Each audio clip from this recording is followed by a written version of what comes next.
Good afternoon, everyone. Allison Schaberg here with Consolidated Planning Group. Thank you for joining us today. We are here today with the Central Texas Workforce Solutions, Tawana Smith. She'll be joining us momentarily. Consolidated Planning Group is a holistic special needs financial planning firm. We do webinars and podcasts all the time on special needs and special needs planning matters. And today what we're talking about is higher education, college planning for our loved ones with special needs. So from a housekeeping perspective, today this is a webinar right now, but we do have people that are joining from a podcast. So just wanted to let you know that we are in webinar mode, so we can't see you or hear you, but we do know you are out there. So if you have questions today, we want you to put them in the chat box. Today's meeting is being recorded and it will be posted on the Consolidated Planning Group YouTube channel, which you can subscribe to for free. There are over 200 webinars out there related to special needs topics, so you can kind of look at those and see where you are on your planning trail, and specifically, listen to the ones that might be really specific to what you're looking for. So we're going to get started. There's a lot to talk about today. Just to share a little bit more about Consolidated Planning Group, there's about 250,000 financial advisors in the U.S. and less than 125 of them, not 125,000, less than 125 are actually nuanced in special needs. We are members of the Special Needs Planning Academy and also nationally certified as Social Security advisors. And so we help families just like yours put protection plans in place, lifetime care plans. We work on transition planning. We answer questions like, how much will my loved one need when I'm gone? How much do we need to fund a special needs trust, and those types of things. So if that is, kind of where you are on your planning journey, we can certainly help you with that. But so today, we are talking about college planning for special needs families. And this is near and dear to my heart. So so professionally, we eat, sleep, and breathe, working with families with special needs, but I am a parent myself and have gone down this journey of college planning. And I would say it's not for the faint of heart to begin with. It is a difficult journey, even if we have children that don't have disabilities. But when we have kids that learn differently or they have specific needs, it makes it a little bit more challenging. But the first thing that I want to say is that it is totally doable. There are a lot of programs out there. There are a lot of exciting programs, whether your child is quote unquote, I hate these terms, but low functioning or high functioning. There are programs out there for your loved one for higher education. So whether your child is staying in the public school or the transition program or 18 plus program, or if they're leaving high school at age 18 once they graduate, there are programs out there. So we're going to be talking about those today. We're going to be talking about things to keep in mind when you're considering various schools, things like accommodations, and also the big thing that we're also going to talk about is funding, and where does the money come from, and what are there programs out there that can help defray some of the the cost and the expense associated with higher education. So again, don't be shy. If you have a question today, do put it in the chat box, and we'll get to as many questions as we can. So first things first, when we're starting off on this journey, is I always start by saying, let's set realistic expectations. Where is your child? We want to meet our kids where they are, and so often this world that we live in is so often comparing other kids to other kids, and where are they? And it starts early. It starts when they're first born, and when they first talked, and when they walked, and when they crawled, and all those other things. And if they did it early, or if they did it late, or whatever. And we always just really like to talk about the message to yourself is they are where they are. They're not behind. When we're really thinking about the grand scheme of life, they are where they are, and let's meet them where they are and put programs in place for them to help them get to where they're going. So whether if you have a child that is largely behind grade level, or maybe they don't read well, or maybe they have, math issues or other things like that, it's still okay. And there are still programs out there. So think outside of the box, and let's think about the child specifically. We want you to consider all options when you're thinking about higher education. And sometimes the path might be direct to higher education, and sometimes it might be an indirect path where we might look at some other things first, like maybe a transition program or some of those 18+ programs that I was talking about. There are trade schools, community colleges. Think about licenses or certificates or various programs like that. Of course, there's the university degree programs. There is no such thing as that your child has to be a full-time student and take a 12-hour course load. In fact, the Social Security Administration considers a full-time course load for an individual with a disability to be 8 hours. So some of our kids could embark on higher education, but maybe they need to start with one class or two classes. There's even classes at both the community college and the university. It's like, and I'm not calling it the right name, but it's like introduction to university studies or introduction to college studies. And that whole course is really a course in telling them and showing them what they need to do to be successful as a student and the things that they're going to need to do. So we want to think about, living at home, is that appropriate, or on campus? And if they are living on campus, the various campus supports that would be necessary for them to be successful. And, there are organizations, and we'll talk about them today in today's webinar, that partner with you for your student to be able to live on campus and have more of a campus experience. So we talked about that we're here today with the Central Texas Workforce Solutions. They have programs you may have heard of. You may have your kids enrolled in these programs. Some are Earn and Learn, and they have an acronym for that, which is called SEAL. And then they have this acronym PRE-ETS, which stands for Pre-Employment Training Services. So there are a lot of programs out there for our kids with disabilities that have an impediment or a potential impediment to employment as a result of their disability, to get them up to speed so they can work and they can have gainful employment. So Tawana she's going to share her contact information in the chat box with everybody today. She's for Central Texas, but there are navigators all across the state and VR counselors all across the state in your area. So if you're joining from a different area, she can get you in touch with the right person. So, and we're going to think about a career path and ideal work settings, things like that, because maybe some of our kids are just going to go to work. Some of our kids, from a maturity level, they might not be there yet, and that's okay. Some of them are. But the reality of it is even a child without a disability, if you look at the numbers of kids that leave the public high school without a disability that go to higher education, the numbers are relatively high of failure, okay? And it's because of that lack of maturity that I'm talking about, and sometimes they're just not ready, and it doesn't mean no, not ever. It might mean no, not right now. We're just not there yet. So these are a few. We have lists of post-high school options for a special needs day in transition. We have lists for all across the state, not just the greater Houston area or just one particular area, but there are a lot of day in transition programs. The ones that we have on this list, of course, you have the school programs, the 18+ programs. I've heard of the Mosaic program and different things like that are through the public school. And these are going to be private pay programs that are outside of the public school. So if you're considering, when we're thinking about like the next step and we're thinking about transition of our loved ones, we want to think about what is next, and we want to think about that quick, and we want to think about that early, because what we're trying to prevent is that your child leaving the high school, whether it's homeschool, whether it's public school or private school, and doing nothing, coming home and they have nowhere to go. They have nowhere to go during the day. They don't have a job. They don't have a transition program. They're not learning.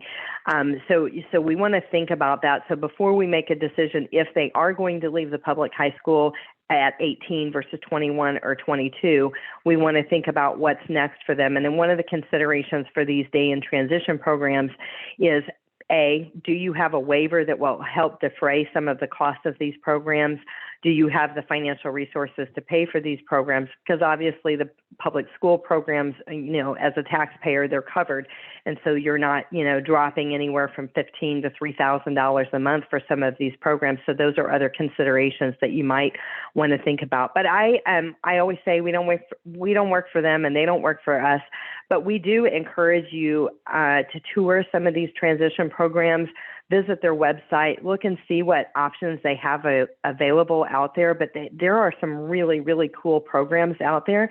So if you do have a student that isn't ready quite yet to go to the community college or to go to the university, and they might need kind of an interim thing, these are programs that are really, really worth looking at. So let's talk about the 6 traits students with learning disabilities need to succeed. And it's really all students need these to succeed. And these traits are some of the things that are lacking in even our students that don't have disabilities. So the 6 traits: self-awareness. So self-awareness, showing signs that they are understanding their strengths and weaknesses, both academic and non-academic areas. This could be social areas, communication areas, things like that. A student needs to be proactive and be able to persevere through tough times. They need to be able to have some level of the ability to set some goals or to work with somebody to help set some goals. They need to be able to have presence and use of effective social support systems because, life isn't always perfect. Sometimes things are tough, days are tough. And of course, those emotional coping strategies. And these are all really important. And we've seen these kind of highlighted, heightened needs when, as we went through the pandemic. And I think, we've kind of emerged. We're way better than where we were before. But a lot of families were dealing with emotional coping strategies with even their disabled children and things like that. But these are all things that are going to, really be required for success at higher education.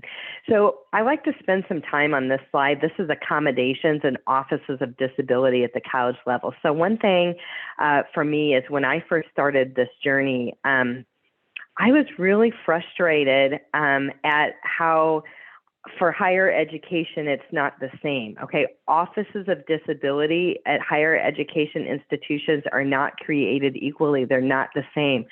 Some are very huge and robust and well-staffed, and they have a lot of tools and resources and electronic tools and resources that are great, and other schools are very small. The Office of Disability might be run by 1 or 2 people and things like that. So I always say do your homework on the Office of Disability, and when we're thinking about schools for our kids that might be a good fit, the way I looked at it was this.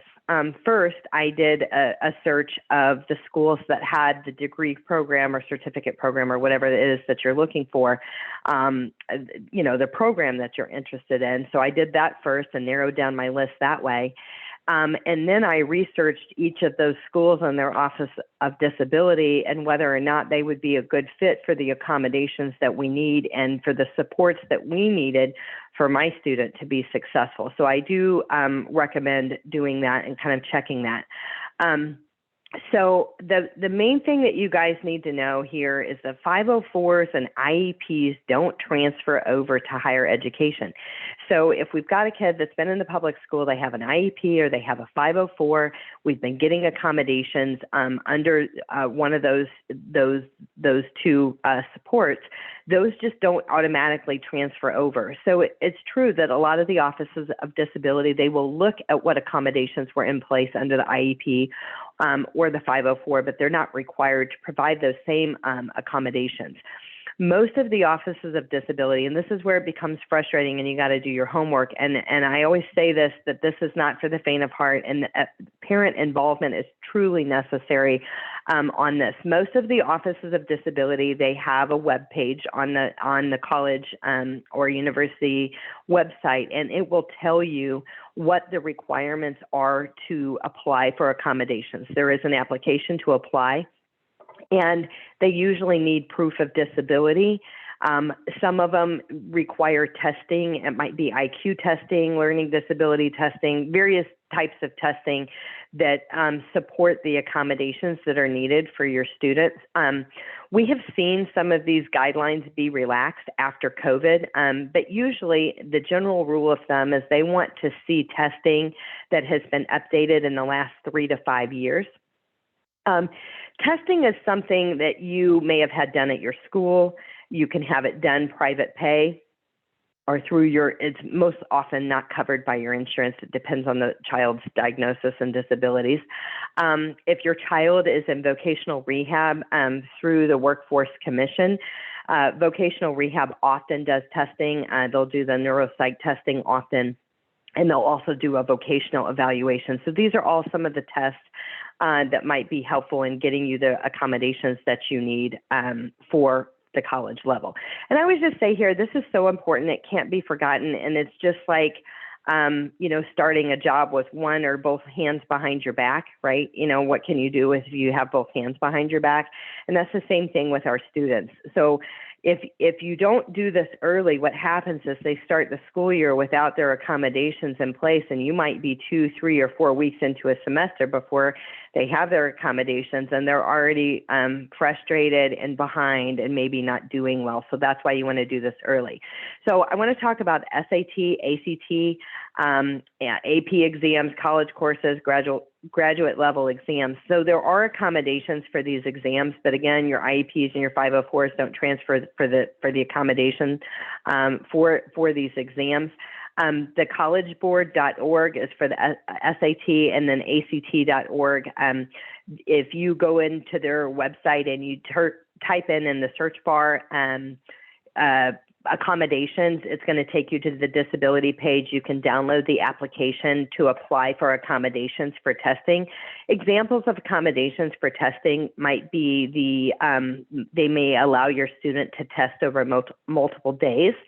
They may have a testing environment, like in a quiet, non-distracted environment. I've seen that for ADHD, autism, things like that, where they might just test in a private office instead of a room with 200 kids in there. I've seen up to 100% more time, because these are time tests. So these are some examples of some accommodations that you can get for that. So let's talk about the SAT and the ACT and if it's needed or not. So again, all schools aren't created equally on what they're requiring. Some schools are test optional.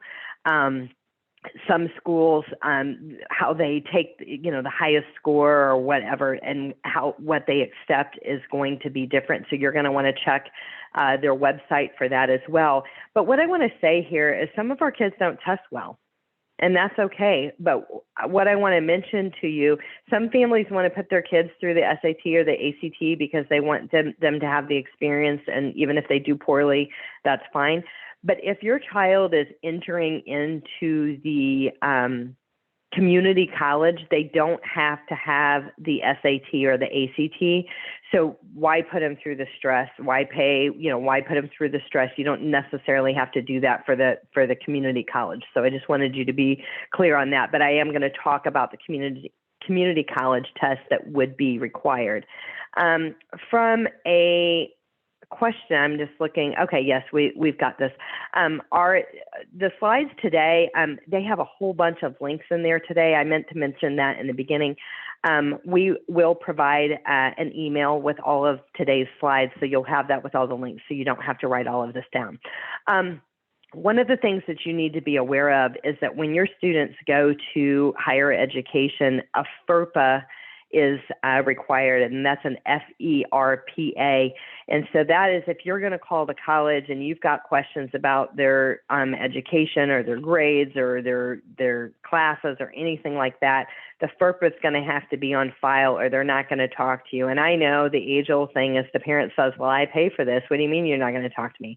They mean they're not going to talk to you, and they don't care that you pay for it. So you need to have a FERPA. And those can be downloaded from the community college or for the university website. If you don't see them out there, if you call the admissions office, they'll email that to you as well. The other thing that we like to mention here, and this is not completely necessary, I think it's non-negotiable and it's really important to have, is to have a power of attorney, healthcare power of attorney and power of attorney when we send our kids off to school. And I don't care if they have a disability or don't have a disability, it's important to have these on file. So that way, if something happens, if there's a mental health crisis, if there's a car accident, if there's something and your child is hauled off to a hospital or a mental health facility or any of those places, that they'll talk to you. If you don't have that, I mean, literally, it could be an example, and we saw this some with COVID, where there was a mental health crisis. The child was hauled off to a mental health crisis center, and it was a needle in the haystack as to where they were, and they won't even tell you where they took them. So it's really, really important to have these types of things on file. So when it comes to work, reasonable accommodations are required if it does not pose undue hardship. The Department of Labor, you can get some more information out there. And I always just like to mention here that there is a such thing as registered apprenticeships for individuals with a disability. And you can find out more about registered apprenticeships on the Department of Labor website. And this is kind of a cool thing because they're really learning while they're earning money, and they're learning a trade and learning a skill. So if that's a direction that might be a good fit for your child, just check those out. And then there is also the Job Accommodation Network, and you can check that out as well.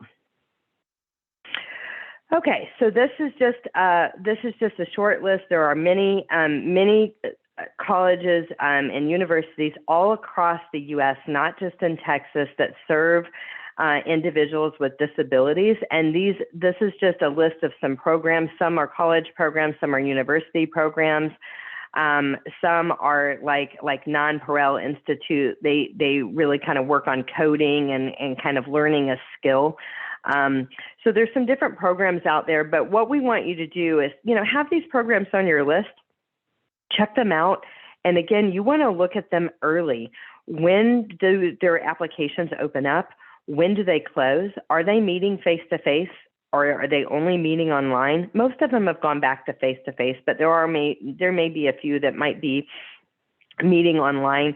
The reason some of these are on the list is because there are some programs that are very, very specific for kids that have an intellectual disability with an IQ below 70.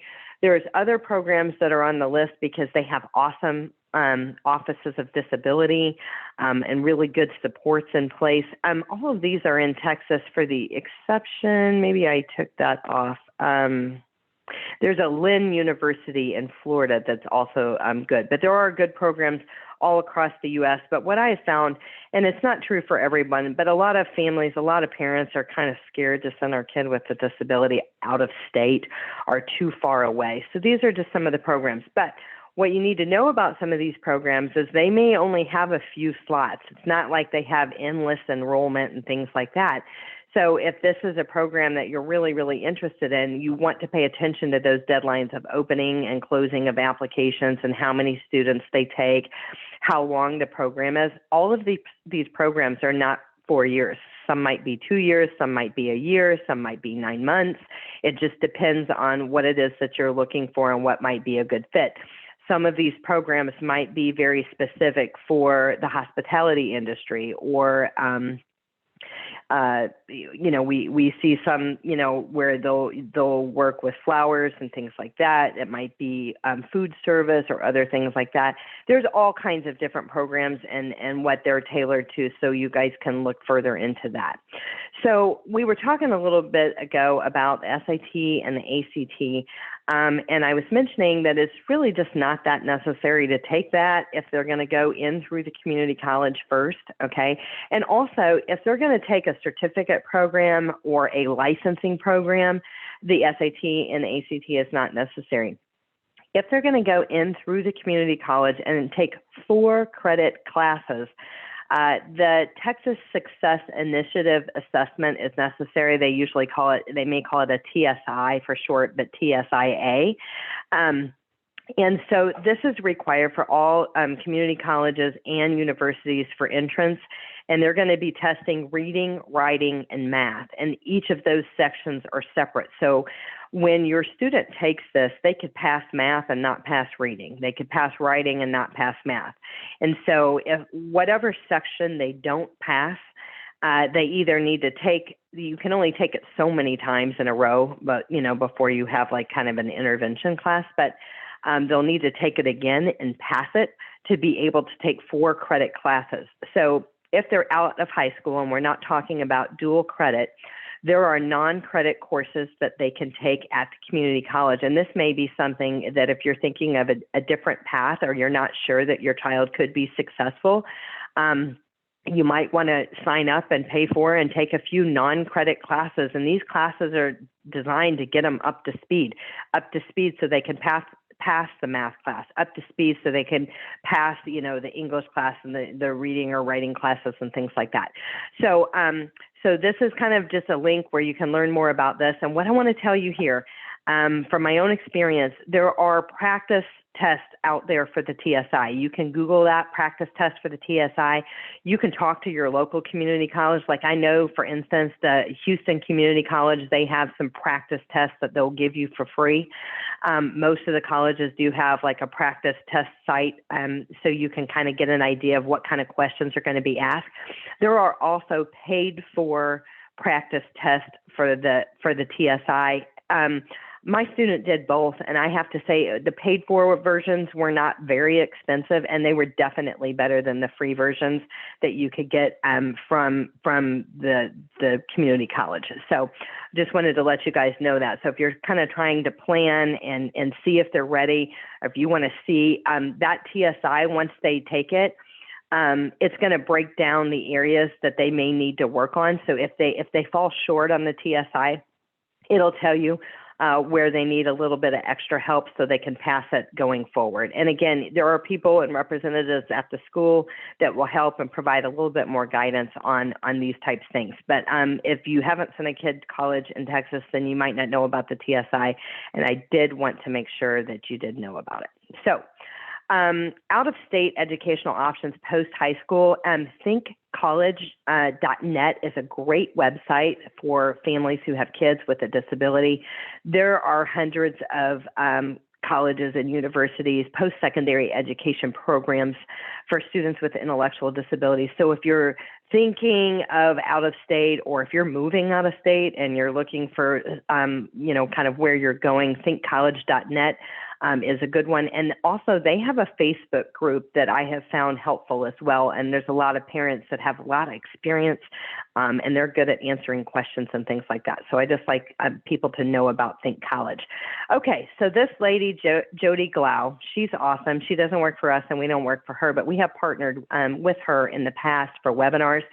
And so, as I said in the beginning, this process is not for the faint of heart, and it is confusing. It is time consuming. There's a lot to be thinking about when we're thinking about higher education.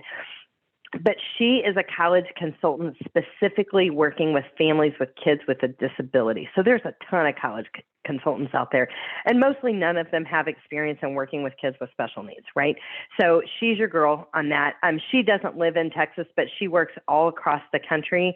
And so if you're in a position that you're wanting to hire somebody, she works with you and your student directly to really find the best fit for your student. She's aware of programs. She's aware of where the bodies are buried, what's good, what's not good, what you need to keep in mind. And so she is a great person to consider reaching out to.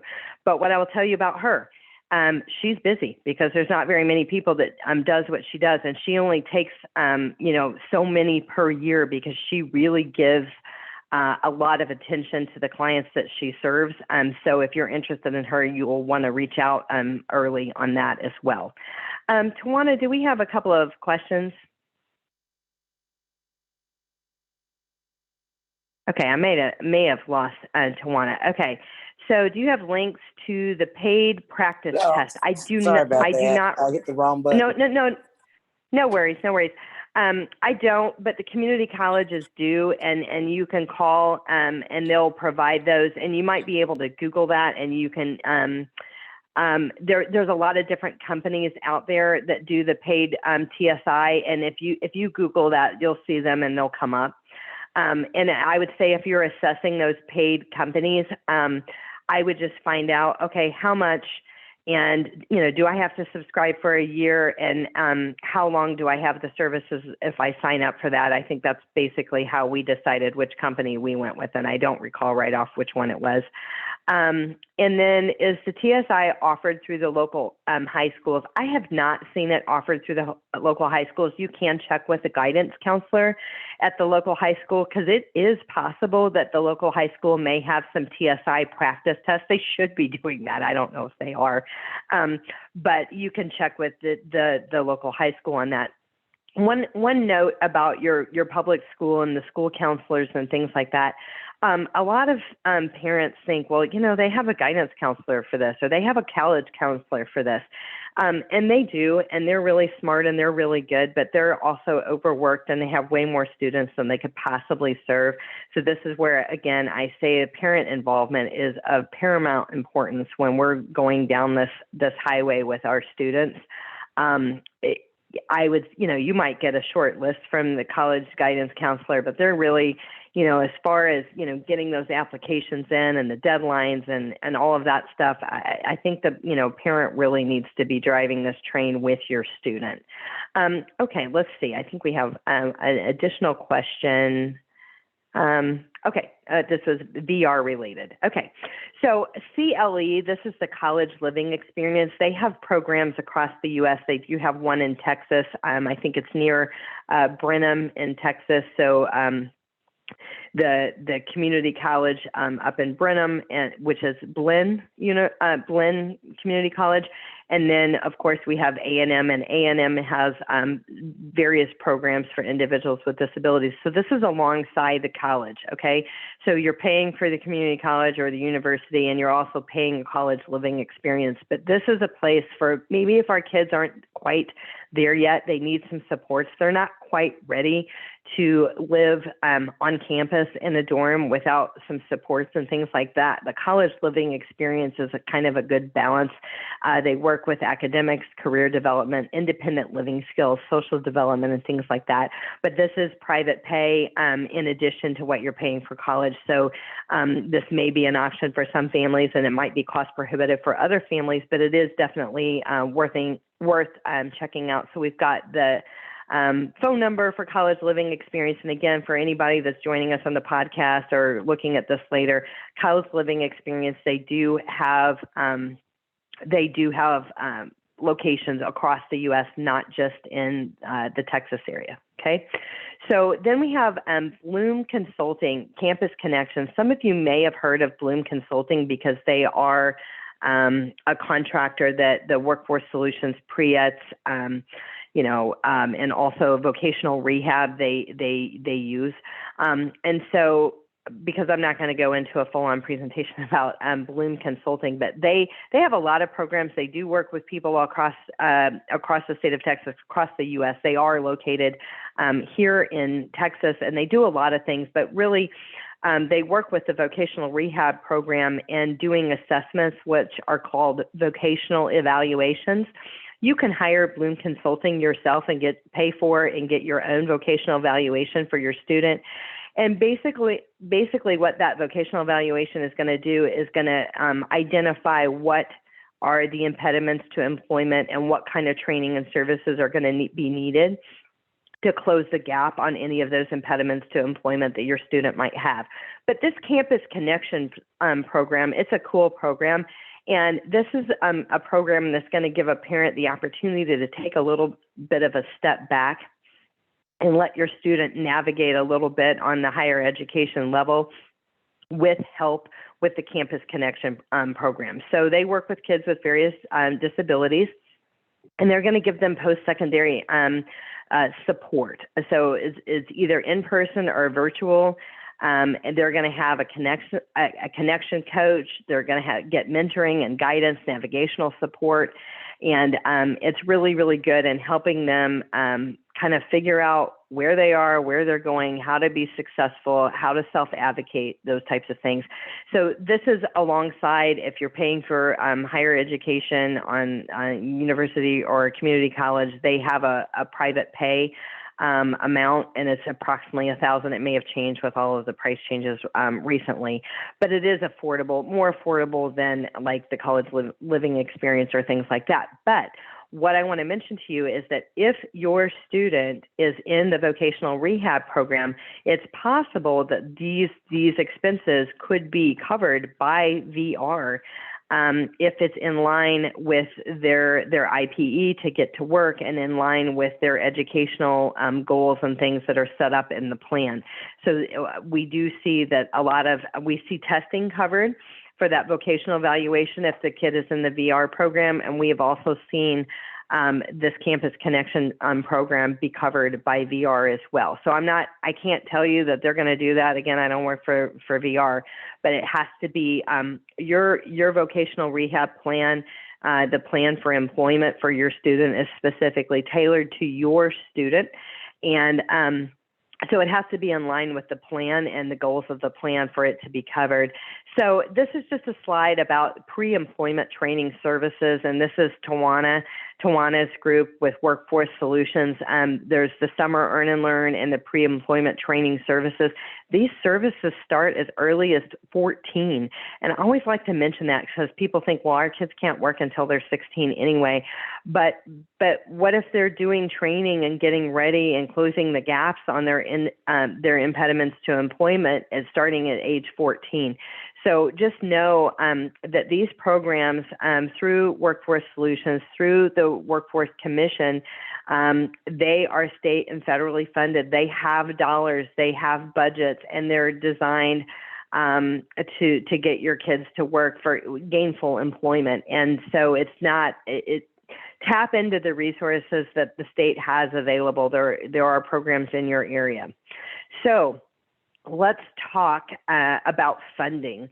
One of the big, maybe it's a roadblock for some is the cost associated with higher education. So funding is a big deal. So first things first, FAFSA, free application for federal student aid.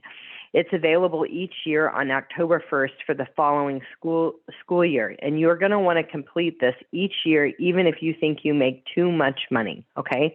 And this is another thing, that this is not a job for your student to do. The student will have a login, the parent will have a login. There's a tool where you link to the IRS and you connect your tax returns. It asks all kinds of financial information that your student doesn't know, shouldn't know. You probably wouldn't want them to know. And so you're going to really need to help with completing this FAFSA application, okay? So if your student is a senior in high school and you're planning on higher education next year, you probably should have already done the FAFSA, but you can do it now. I mean, it's open, and if they're planning on going to college in the fall, you definitely want to get this FAFSA done. Okay, so when I say complete this, even if you think you make too much money, a lot of scholarships out there and other funding and grants and things like that, those are they require that the FAFSA be done. Regardless of income. Okay, so even if you're applying for the scholarship, a lot of times you got to have this done. So let's see. I think we have something in the chat box, and I want to talk about that. Most college financial aid is based on the parent income. At what age is the student considered to be old enough to be self-supporting instead of dependent on the parental income?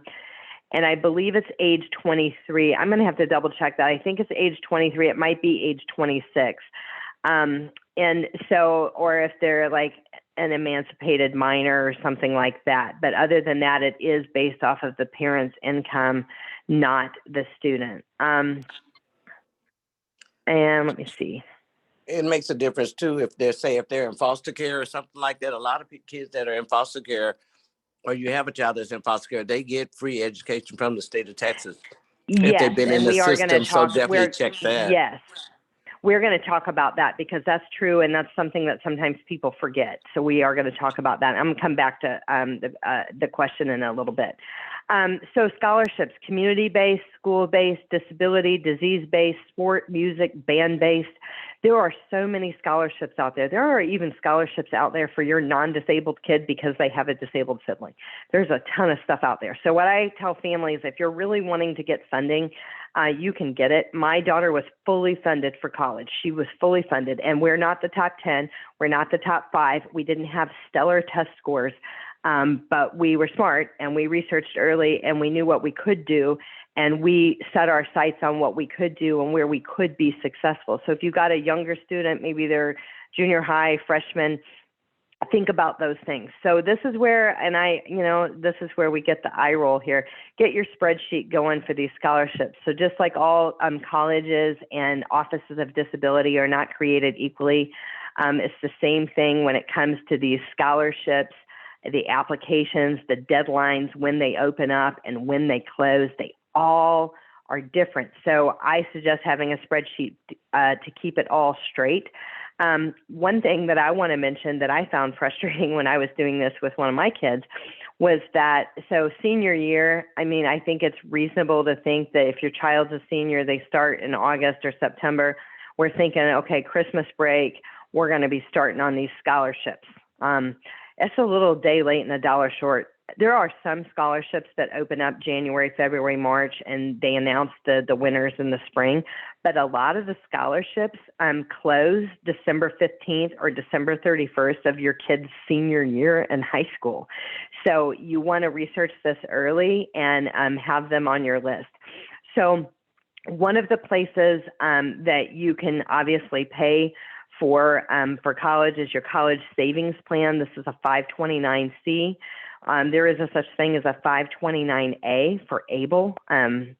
This is like a college savings plan, but you can pay for a variety of expenses out of an ABLE account if it's, to improve the life of an individual with a disability, but you can pay for college out of an ABLE account.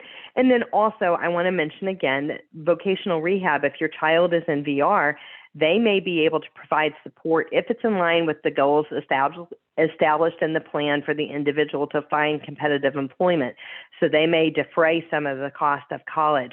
Now, they do have a calculator of income, and it's not like, Medicaid requirements or stuff like that. But so depending on how much income you make, there may be like an offset. There may be a cost share, or there might be little help as it relates to defraying the cost for college. But just know that there are offers out there on that, and that the vocational rehab can work with you on that. So to Tawana's point, we always make a point. I'm going to run through this relatively quickly because there are links for all of these. So these are scholarships that we know about. This is not an exhaustive list. Okay, there are a lot more, but these are scholarships that we know about, and there's links for them so you can learn more about them. But to Tawana's point, most states have a program where if the child is adopted through the state, if they're in the state foster program, or if they have been adopted through the state program like DFPS, that child will go to school for free. So just remember that, because sometimes people forget that. Maybe it was glossed over. Maybe nobody ever told them that. So we just like to mention that. So some places that you can ask for a list of scholarship, child life specialist at your specialty hospital, whoever it may be. They are good at having a list of disease-specific scholarships. So if you go to a neurology clinic, if you see the cancer clinic, if you have cardiology, ask the child life specialist for a list of scholarships because there are usually some good ones out there for that, and they're not always that applied for. So your student might be in a good position to get those scholarships because somebody else just didn't even ask about them. They don't know about them. So one of the ones that's near and dear to my heart is the Terry Foundation Scholarship. This is for Texans only. The Terry Foundation has been running this scholarship in perpetuity since 1987. And this is really focused on kids that show leadership potential, character. Think volunteering. And I don't mean volunteering at your church or wherever you go. I mean like real serious volunteer hours. They've really given back to their communities. Our kids with disabilities, they have a story. They have a powerful story of where they've been, what they have overcome, what they have gone through to get where they are. That's a powerful story in itself. And you add that to that, they already had one hand behind their back, but they still chose to give back to their community. It really bodes well for this particular scholarship.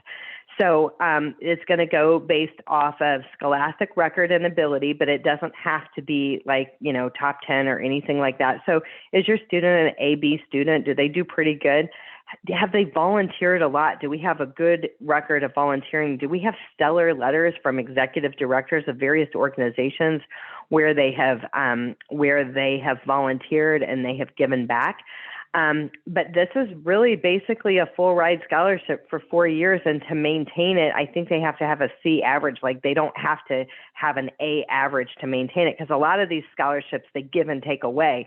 They give it. And then if you don't, if your student doesn't maintain Dean's List or, an A average or something, then they take it away. But this is not like that. So the cool thing about the Terry scholarship, so look at this early.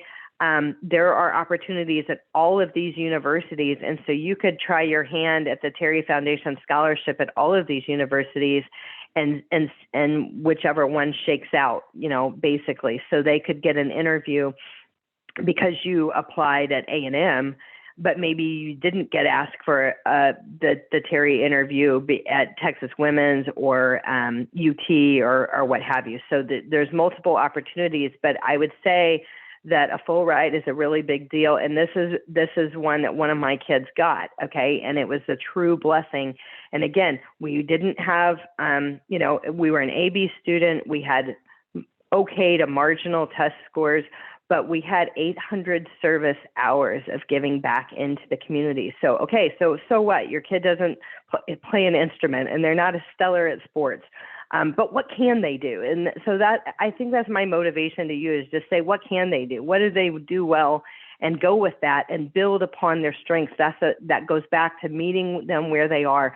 You're not going to make them a top 5 or a top 10 if they're not, and that's okay. But there are still scholarships out there for kids with disabilities, so just know that. So these are just, again, links. We have disease-specific scholarships.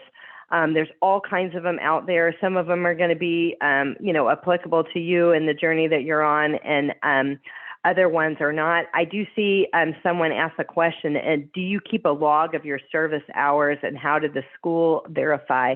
We did keep a log of our service hours, and this was just a log that I created myself. Back to the spreadsheets again. I know that sounds archaic, but we did keep a log of the service. We just created a spreadsheet, and we had the directors sign off on those. So we didn't involve the school at all. Some people homeschool, some people do private school, public school. And we volunteered with organizations that were near and dear to our heart, that was important to us. And so that's how we went about doing it. But what I will have to, I would say is that, my child had 4 years of volunteering. And when it came time for those recommendation letters, we weren't trying to get the pastor at church or something like that to write a recommendation letter, or the neighbor next door.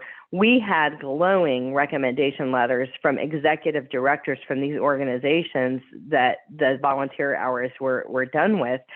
And in fact, as a parent, I couldn't have wrote it better myself. But that's what happens when our kids give back. And so it's not like pulling eye teeth or asking the guidance counselor at the high school that's met with your student 4 times ever in 4 years to write a letter of recommendations. It's not meaningful. But when they really give back and they really work in their community, those letters of recommendation are glowing.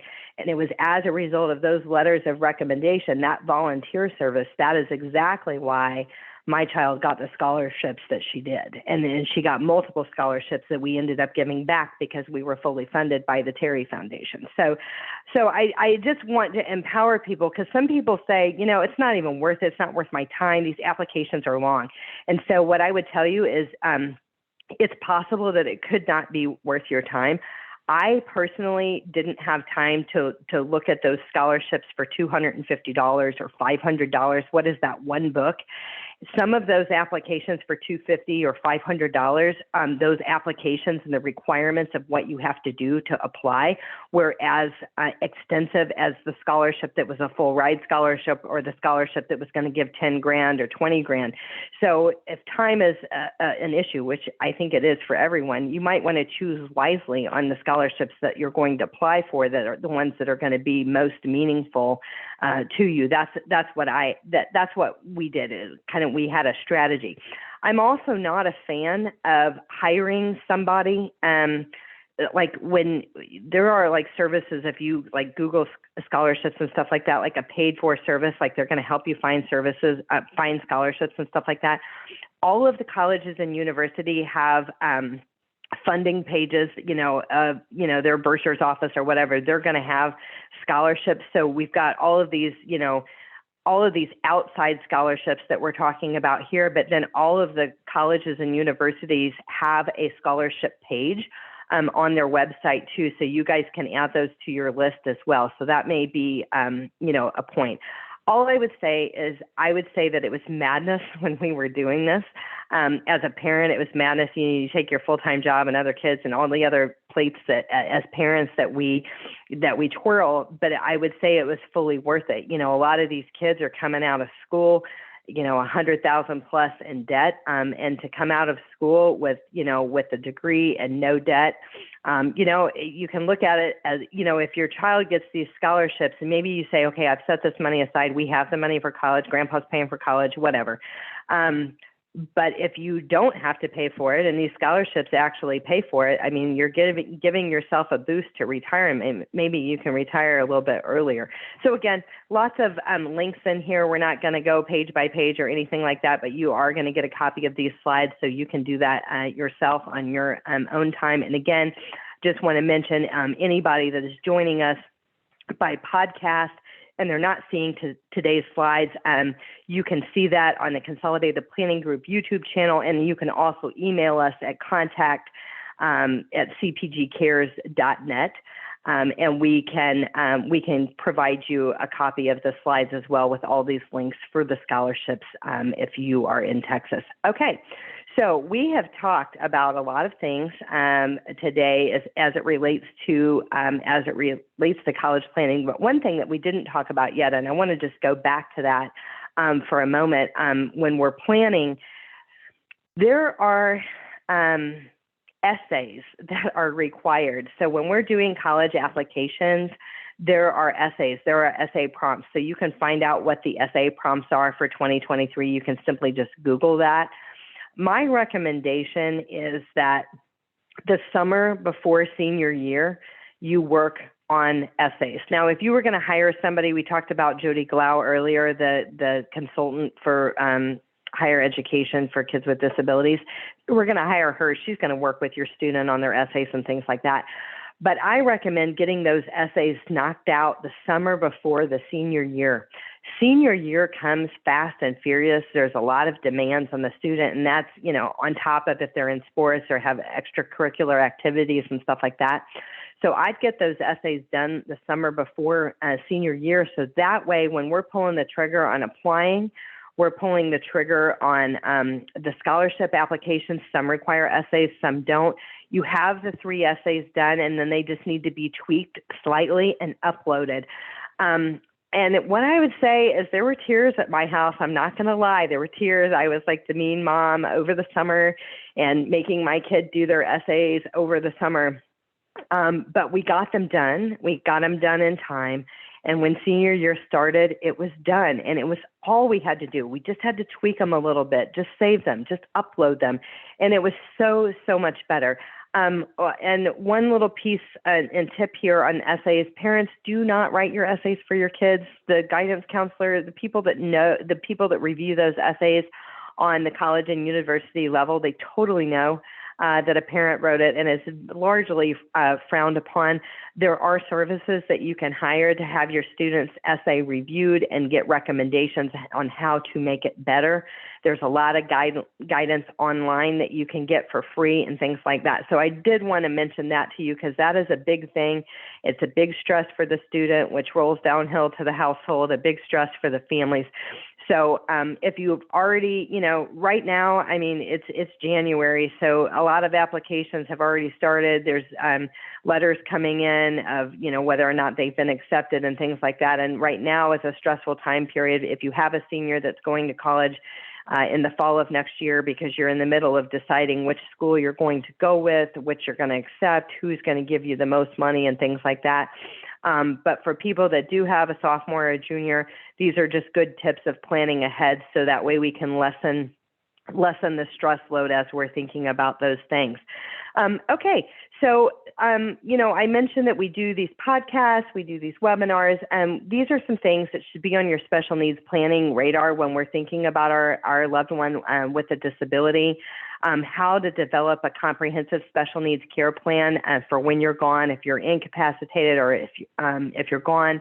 Working with a special needs planning firm to determine future care cost estimates. If your child has care needs for the rest of their life or some level of care needs, maybe they need an assistant, maybe, something like that, or an attendant or things like that, we can help put those together. Texas waivers and interest lists. There are Medicaid waivers in the state of Texas. You may have heard of some of these. HCS, Texas Home Living Class, Community First Choice, to name a few. These are designed to waive off some of the cost of caring for a loved one with a disability. We do have complete webinars on YouTube about that, but you want to make sure that your child is on the interest list. We go deep and wide with SSI, SSDI, and understanding the differences and knowing when to apply. In short, most of our families and our kids have not qualified for SSI because we make too much money. But when your child turns 18, it's based off of their assets and income. And so you're going to want to learn what you need to do to apply for SSI once they turn 18. And we can talk more about that. So we've talked about ABLE accounts. It's real important that if we have a child with a disability that we don't leave money outright to them. We need to leave it to a special needs trust for the benefit of the said child because we want to maintain their eligibility for state and federally funded programs such as Medicaid, such as SSI, those things like that.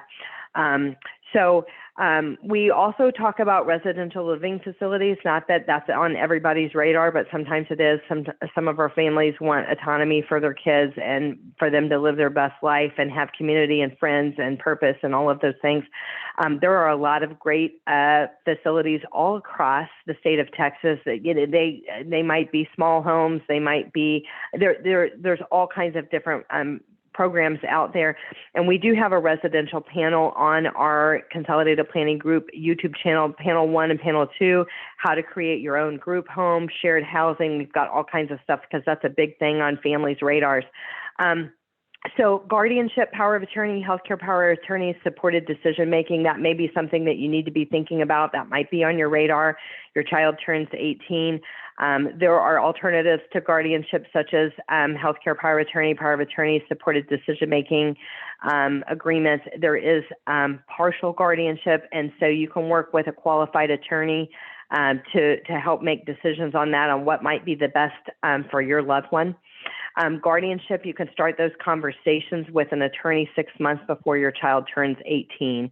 And so some of the waiting lists for community-based and care facilities could be long, so you're going to want to check out all of these things.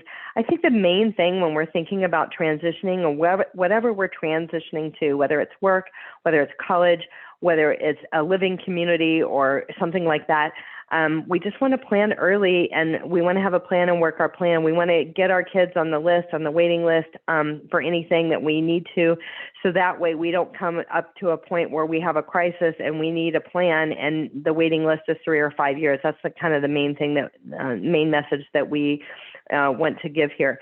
So We've talked about a lot of things. Consolidated Planning Group, again, we are a holistic financial planning firm. We're focused on working with families specifically with disability, because when we have a child that has a care needs for the rest of their life, not just ours, it's almost like a third bucket. If you're married, you've got husband and wife buckets for retirement. It's almost like a third bucket for retirement. So we just need to plan early and plan very intentionally for our loved ones, so that way their care needs are met when we're gone or we're no longer able to provide for them. So we may have some additional questions that we didn't get to in the chat box. I invite you to reach out to us personally. If you have questions that you didn't want to put out there that you wanted to talk personally, we always offer a free personalized consultation. When you get a copy of these slides, you can just take your camera over that QR code and it'll take you to a calendar where you can book directly with us. Our email address to get a copy of the slides, we're going to send it out to everybody that's attending today's live meeting. But if you're attending the podcast and you want a copy of today's slides for today's presentation, you can email us at contact@cpgcares.net. We've got links for our YouTube channel, our Facebook page, our Instagram page, and we have other webinars that will be coming up in the future. So if you have other, topics that might be of interest to you that may have been on that previous list of things that should be on your radar, we definitely invite you to join us for any other webinars or podcasts for that. So having said that, I've got 1 o'clock. Tawana, do we have any other questions that we need to answer before we close?